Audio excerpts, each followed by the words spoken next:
مرحبا بكم الناس الكل في كوجينة مالية، ان شاء الله تكونوا لاباس وبخير. صحابي وحبايبي، اليوم باش نحضروا كسكسي تونسي عائلي بالخضرة. وصفة نحضروها وقت النهار لحد تبدا العائلة من مومة، نحضروا الوصفة هذية ونحضروه الكسكسي هذايا بالخضرة الموجودة في الدار. به لهنا خذيت المقفول، حطيت فيه شويه زيت زيتونه، قليت فيه قرينات الفلفل اللي ريتوهم هذوكم، ومن بعد الزيت هذاك اللي قليت فيه الفلفل ناخذ منه شويه ونحطه على الكسكسي. انا اليوم باش نحضر ال 15 واحد، يعني كميه كبيره شويه الحقيقه نتاع كسكسي. انتم راكم تنجموا تاخذوا الطريقه وكا، ومن بعد تحضروا الوصفه نتاعتكم الاربعه خمسه سته من الناس، تحضروا بالطريقه اللي تراو فيها، لا اكثر ولا اقل.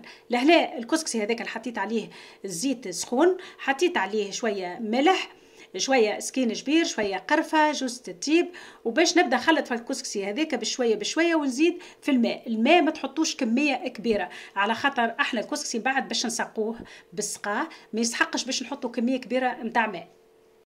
انا على كيلو ونص كسكسي حطيت مقدار ربع ايترا، يعني مقدار 3 كيسين صغار. يعني عينكم ميزانكم، ما تحطوش كميه كبيره نتاع الماء باش الكسكسي ما يجيكمش معجن. كما قلت لكم راهو خاطر من بعد باش نحطوا عليه السقا كميه لاباس بها، باش الكسكسي بتاعكم ما يجيكمش طري برشا ومعجن. به لهنا الكسكسي راكم تراو فيه خلطته بالماء وكل شويه لفاح اللي حطيناهم، وباش نخليه يرتاح على روحه. توا باش نمشي نفوح الصوص نتاعي. اشنو يلزمنا؟ عندنا مقدار مغرفتين طماطم معجونه، مغرفه هريسه، شويه فلفل احمر، لفاح نتاع العاده. انا عندي الحقيقه تابل وكرويه وكركم، يعني لفاح فيه كل شيء. ما تنسوش الملح. لهنا عندي مرسوات اللحم، يعني نتاع اللوش مش كميه كبيره. وعندي راس بصل حطيته يتقلى في الزيت هذاك اللي قليت فيه الفلفل. وباش نزيدك مرسوات اللحم نخليهم يتقليو مليح. من بعد الطماطم والهريسه والفلفل الاحمر والفاح كما ريتو حطيت عليهم الماء باش يتحلوا، ومن بعد نزيدهم للمقفول هذاك اللي فيه اللحم والبصل يتقلى باهي. ونقلي هكا الطماطم هذيك كما يلزم، خاطر حليناها بالماء ما خافوش، تقلوها مليح.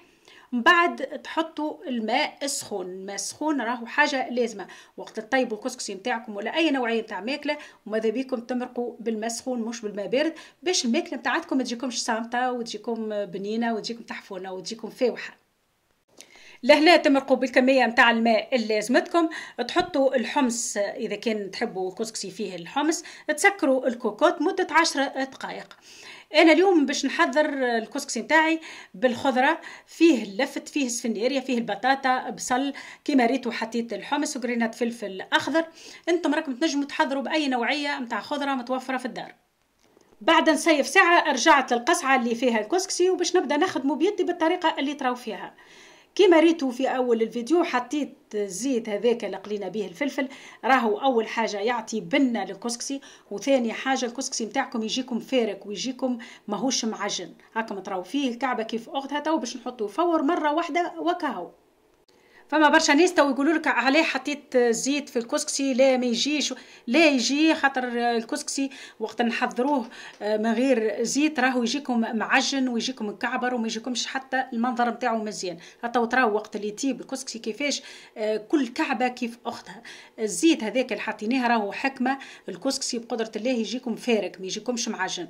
تبعوها الوصفه هذه بقدره الله، والكسكسي نتاعكم يجيكم مزيان وتحفون وماهوش معجن بالكل. فما برشا ملاحظات اخرى تجيني في الكومنتير، علاش عملت هكا علاش عملت هكا. مثلا في الفاح راهو وقت نعطوا وصفه كل واحد يحط له فاح نتاعو اللي مستانس به. مثلا فما جوز الطيب انا نستعملها برشا في الوصفات نتاعي، ونعمل كميه قليله راهو مش كميه كبيره.